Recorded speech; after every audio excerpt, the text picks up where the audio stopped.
छत्तीसगढ़ में चंद्रखुरी को भगवान श्री राम का ननिहाल कहा जाता है।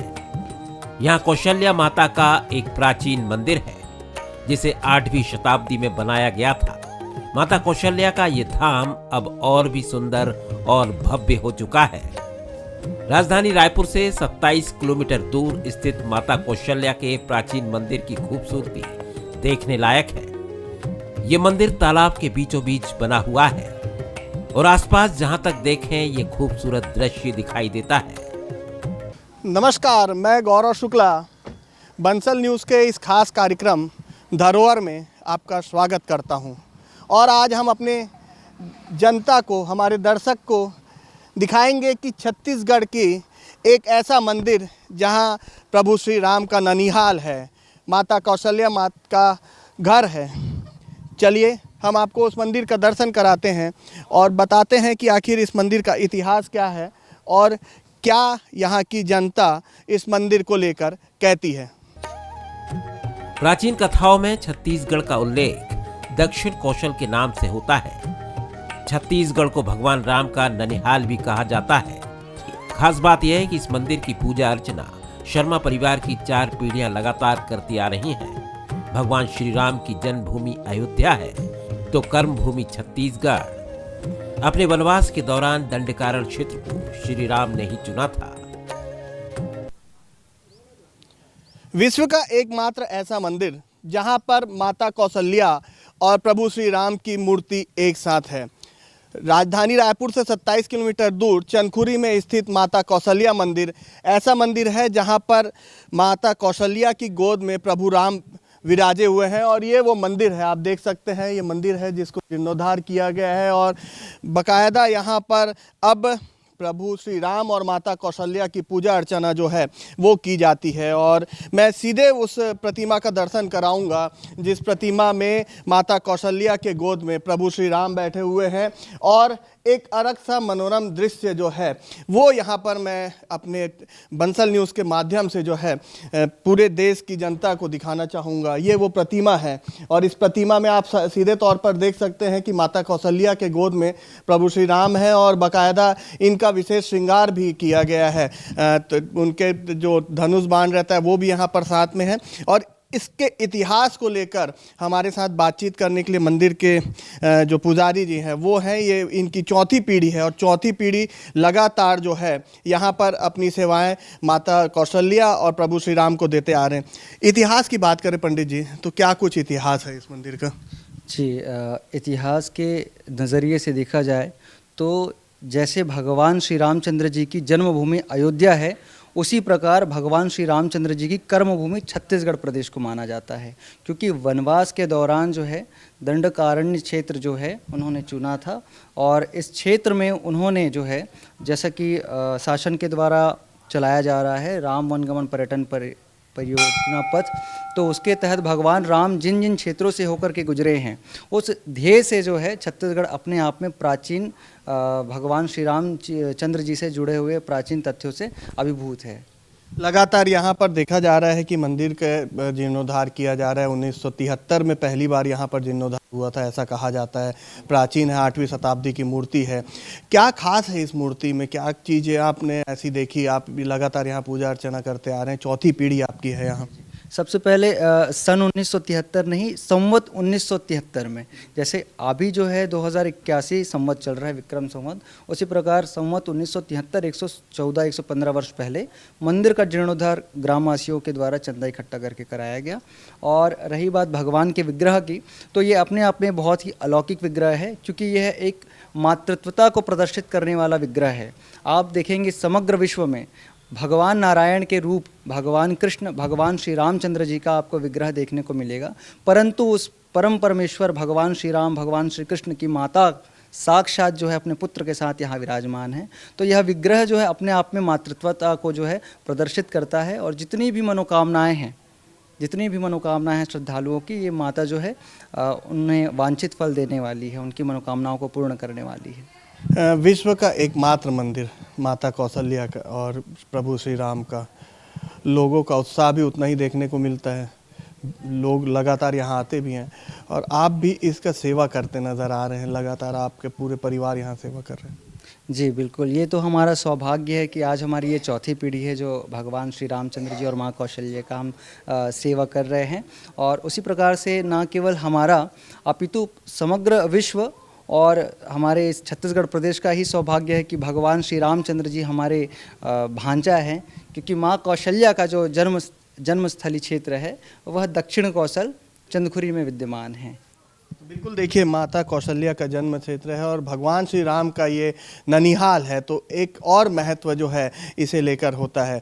और भी कुछ चीज़ें मैं आपको चंदखुरी स्थित कौशल्या माता मंदिर के दिखाऊंगा और बताऊंगा कि इतिहास में आखिर क्या कुछ यहाँ मंदिर में किया गया, किस तरीके से यहाँ पर जो माता कौशल्या है उनका जन्म हुआ और किसने इस मंदिर का निर्माण कराया, इसकी जानकारी भी आपको तक पहुँचाऊँगा। राम मंदिर देश के कोने कोने में देखने को मिल जाते हैं, लेकिन उनकी माता कौशल्या का एकमात्र प्राचीन मंदिर छत्तीसगढ़ के चंद्रखुरी में ही है।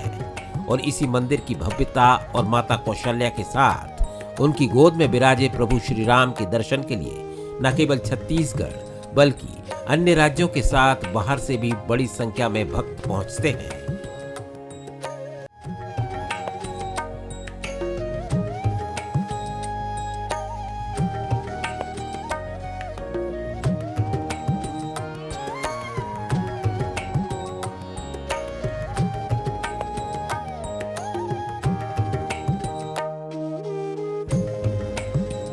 माता कौशल्या के दर्शन के लिए भक्तों की जो भीड़ है वो चंदखुरी में उमड़ती है और लगातार सुबह से लेकर देर शाम तक यहाँ पर जो भक्त हैं वो माता कौशल्या के साथ प्रभु श्री राम के दर्शन के लिए यहाँ पहुँचते हैं, क्योंकि विश्व का ये एकमात्र ऐसा मंदिर है जहाँ पर माता कौशल्या विराजमान है, उनके गोद में प्रभु श्री राम हैं। और आप देख सकते हैं कि छत्तीसगढ़ के अलग अलग हिस्से से जो भक्त हैं वो यहाँ पर पहुँचे। हम उनसे ही बात करते हैं और जानने की कोशिश करते हैं कि इस मंदिर को लेकर क्या जानते हैं। आप यहाँ पहुँचे हैं, कहाँ से आए हैं और क्या लगता है आपको इस मंदिर को लेकर? नहीं, हम बिलासपुर से आए हैं और मंदिर तो और ये व्यवस्था देख के बहुत ही सुंदर लगा है, काफ़ी रमणीक है। अपने लिए कम से कम मध्य छत्तीसगढ़ के लिए गौरव की बात है कि इतना सुंदर मंदिर जो है अपने यहाँ है। माता कौशल्या का ये है, राम जी का ममेरा है, तो ये बहुत ही हर्ष की बात है अपने लिए। यहाँ आके बड़ी खुशी हुई है। आप प्रभु श्री राम के ननिहाल में रहती हैं और आप यहाँ पर दर्शन करने भी आई हुई हैं। अयोध्या में प्रभु श्री राम का मंदिर बना और उसके बाद यहाँ पर ये एक प्राचीन मंदिर है। आने से अच्छा लगा दर्शन करके। हम अयोध्या भी गए थे, यहाँ भी माता कौशल्या का दर्शन किए। आप क्या कहना चाहेंगे? हाँ वही है। हाँ अभी हम लोग को तुरंत लगभग 15 दिन पहले अयोध्या से आए हैं और वहाँ से आने के बाद यहाँ का जब सुने ना तो यहाँ आने का जिज्ञासा और ज़्यादा बढ़ गया कि उनकी माता जी का दर्शन हो जाए, इसलिए हम लोग बिलासपुर से यहाँ पहुँचे। आप भी काफ़ी सुनी होंगी इस मंदिर के बारे में, आप बुजुर्ग हैं, एक अलग सी आस्था रहती है मंदिरों में। हम लोग भी दर्शन करने के लिए आए हैं भैया, इसी जगह को सुने हैं जब ही, अब दर्शन करके बहुत खुश हुए, प्रसन्न हुए। मंदिर परिसर में ही भगवान श्री राम के बालपन को दिखाया गया है। दशरथ दरबार में नन्हे राम को उनके भाई और माता के साथ दिखाया गया है। वहीं दरबार में उनकी पूरी सभा को भी दर्शाया गया है। चलिए अब हम आपको दिखाते हैं दशरथ दरबार। जी हाँ, मंदिर परिसर में ही बने दशरथ दरबार में तमाम वो अटकेलियाँ, तमाम वो बचपन प्रभु श्री राम का हम दिखाएंगे, जिसमें राजा दशरथ के साथ वो दरबार में खेलते थे, करते थे। आप ये तस्वीर प्रतिमा देख सकते हैं, पीछे से है हालांकि प्रतिमा, लेकिन प्रभु श्री राम की ये तस्वीर है। उसके साथ ही साथ उनके भाई शत्रुघ्न, भाई लक्ष्मण और भाई भरत के जो प्रतिमा है वो यहाँ पर लगाई गई है। और बाकायदा जो भरत है उनके हाथ में पासा भी यहाँ पर देखने को मिल सकता है कि किस तरीके से यहाँ पर बचपन में प्रभु श्री राम खेला करते थे। और मैं एक चीज़ और दिखाना चाहूँगा, जो दशरथ दरबार है उसमें माता कौशल्या के साथ माता कैकेयी और माता सुमित्रा की जो प्रतिमा है वो भी लगाई गई है। और उसके साथ ही साथ महर्षि वशिष्ठ मुनि जी की भी यहाँ पर जो प्रतिमा है वो है। और साथ ही साथ जो पूरे दरबार में जिस तरीके से काम किया जाता था, किस तरीके से राजा दशरथ के सभापति थे, राजा दशरथ के प्रमुख सेनापति और सेनापति मंत्री यहाँ पर किस तरीके से रहते थे, वो यहाँ पर दर्शाया गया है कि राजा दशरथ के दरबार में किस तरीके से यहाँ पर काम होता था और प्रभु श्री राम किस तरीके से अपने भाइयों के साथ, अपने माता के साथ यहाँ पर रहते थे। कौशल्या माता मंदिर के इतिहास से सभी रूबरू हैं। माता कौशल्या की जन्मस्थली चर्चा का विषय भी है। सुखैन वैद्य का उल्लेख वाल्मीकि रामायण में मिलता है। कहा यह भी जाता है कि सुषेण वैद्य की जन्मस्थली चंद्रखुरी है, जिन्हें रावण लंका ले गया था। हालांकि रावण वध के बाद सुषेण वापस चंद्रखुरी लौट आए और यहीं पर उन्होंने समाधि ली। माता कौशल्या मंदिर में कई रहस्य भी हैं। रहस्य इसलिए कह रहा हूं क्योंकि यहाँ पर एक ऐसी समाधि है जिन्होंने लक्ष्मण जब घात हुआ था, उन पर हमला हुआ था, उसके बाद जो वैद्य बताया जा रहा है वो यही सुखैन वैद्य है, जिन्हें प्रभु श्री हनुमान ने लंका से यहाँ पर लाया था। और इस पूरे सुखैन वैद्य राज को लेकर क्या कुछ इतिहास है, हम सीधे पंडित जी से ही बात करते हैं, उनसे जानते हैं। ये समाधि है पंडित जी, यहाँ पर क्या इतिहास है सुखैन वैद्य राज का? जैसे कि सुषेण वैद्य को माना जाता है कि जब लक्ष्मण जी को शक्तिघात लगा मेघनाथ के द्वारा, तो विभीषण जी के सुझाव अनुसार हनुमान जी द्वारा जो है सुषेण वैद्य जी को लंका से लेकर के आए।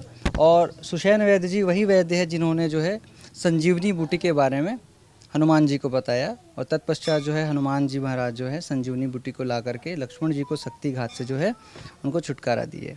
तो ये एक काफ़ी रहस्य वाली बात है सुखैन वैद्य राज वाली, आपने बताया कि स्पष्ट नहीं है ये। ऐसी मान्यता है कि सुषेण वैद्य जी अपने कार्यकाल के बहुत ही विद्वान वैद्य थे, बहुत ही कुशल वैद्य थे। इस कारण से जो लंकापति रावण हैं उन्होंने जो है इनको इस ग्राम से अगवा करके अपनी लंका की ओर लेकर के गए। और जब लंका से रावण से उन्मुक्त करा दिया भगवान श्री रामचंद्र जी ने, तो राम जी से उन्होंने प्रार्थना की कि प्रभु मुझे पुनः अपने ग्राम जो है जाना है।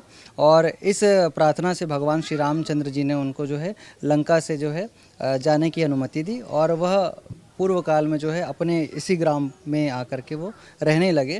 अंतिम समय में जब उनकी मृत्यु हुई, तत्पश्चात जो है गांव के लोगों के द्वारा इनकी समाधि बताई गई। जैसे कि चंद्रखुरी जो है पूर्व काल में ग्राम चंद्रखुरी के ग्राम वैद्य के नाम से जाना जाता था, और फिर धीरे धीरे जो है इसका नाम परिवर्तन होते होते जो है ग्राम वैद्य चंद्रखुरी के नाम से ये परिवर्तित होता गया। बिल्कुल, देखिए ग्राम वैद्य के नाम से चंदखुरी को जाना जाता था। और ये जो समाधि है सुखैन वैद्य राज जी की, इन्हें रावण ने भी इनको अगवा किया, और उसके बाद जब प्रभु श्री राम ने इन्हें वहाँ से छुड़ाया तो उसके बाद इनकी मांग थी कि उन्हें यहाँ पर लाया जाए, और जब इनका निधन हुआ उसके बाद यहाँ पर उनकी समाधि बनाई गई।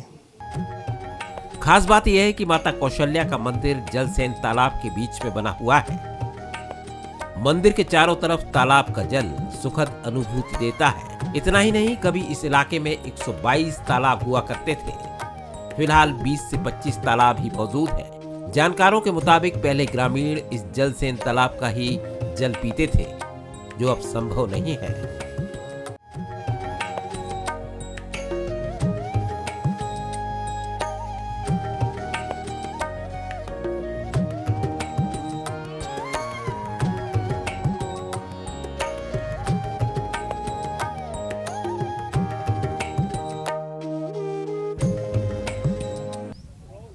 तालाबों के इस गांव चंदखुरी में जलसेन तालाब के बीच में माता कौशल्या का मंदिर बना हुआ है। आप देख सकते हैं ये तालाब है, और तालाब में भी बाकायदा पट है, पहाड़ है, वो बनाया गया। उसके साथ ही साथ समुद्र मंथन का भी यहाँ पर दृश्य दर्शाया गया है। कहा यह जाता था कि पहले इस गाँव में जो चंदखुरी है यहाँ पर 122 तालाब थे, लेकिन अब उनकी संख्या घटकर 26 रह गई है।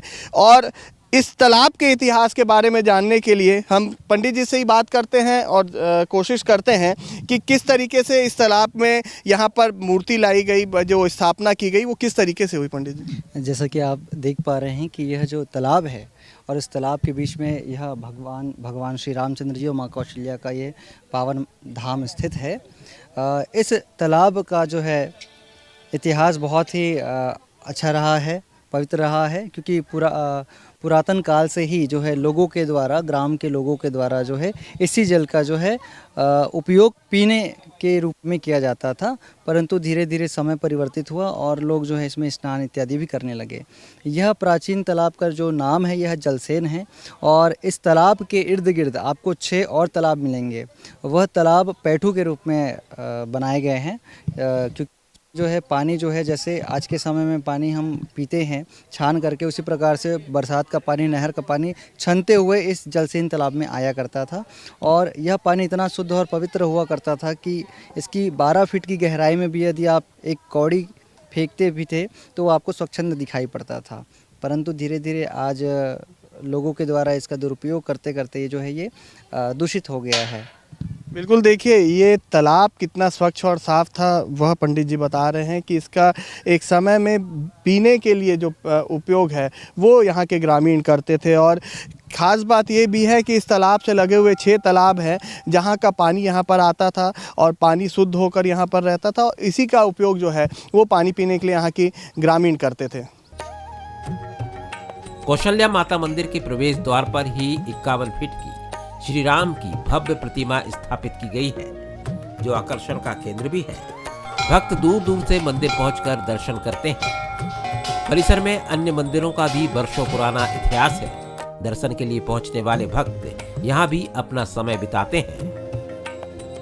प्रभु श्री राम को लेकर छत्तीसगढ़ में कई सारे इतिहास हैं। कहा यह जाता है कि जब वो वनवास में थे तो छत्तीसगढ़ में उन्होंने ज़्यादा समय बिताया था, और इस वक्त ये कहा जा सकता है कि जो ये प्रतिमा है वो उसे बताने के लिए काफ़ी है। जब राम वनगमन का विकास किया जा रहा था, छत्तीसगढ़ में राम वनगमन को लेकर काम हो रहा था, उस दौरान चंदखुरी में माता कौशल्या मंदिर के ठीक सामने में प्रभु श्री राम की 51 फीट की प्रतिमा यहाँ लगाई गई थी। और इस प्रतिमा की खास बात यह है कि इसमें प्रभु श्री राम को वनवासी के रूप में दिखाने की कोशिश की गई है, और इसी के जरिए भक्त जो है यहाँ पहुँचते हैं और प्रभु श्री राम के दर्शन करते हैं। और ख़ास बात यह है कि राम वनगमन के दौरान जो ऐसे क्षेत्र थे जहाँ पर प्रभु श्री राम गए थे, वहाँ पर भी ठीक इसी तरीके की प्रतिमा स्थापित की गई है।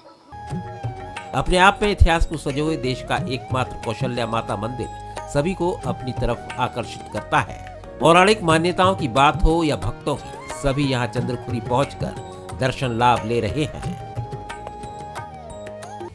सोमवंशी राजाओं द्वारा बनाए गए माता कौशल्या और प्रभु श्री राम के इस मंदिर में काफ़ी कुछ इतिहास छिपा हुआ है, और इस इतिहास को जानने के लिए ना केवल छत्तीसगढ़ से, इसके साथ ही साथ भारत और विदेशों से भी जो यहाँ पर पर्यटक है वो आते हैं और माता कौशल्या और प्रभु श्री राम के एक साथ जो प्रतिमा है उसके दर्शन करते हैं। और दर्शन कर कहीं ना कहीं जो यहाँ की मान्यता है कि दर्शन करने के बाद जो मनोकामनाएं होती है वो मनोकामना पूर्ण होती है, तो यहाँ पर आकर वो मनोकामना भी करते हैं, और मनोकामना के साथ साथ जो है प्रभु श्री राम के लिए आज का आशीर्वाद भी लेते हैं और माता कौशल्या का भी आशीर्वाद लेते हैं। कैमरामैन दीपक के साथ गौरव शुक्ला, बंसल न्यूज़, रायपुर।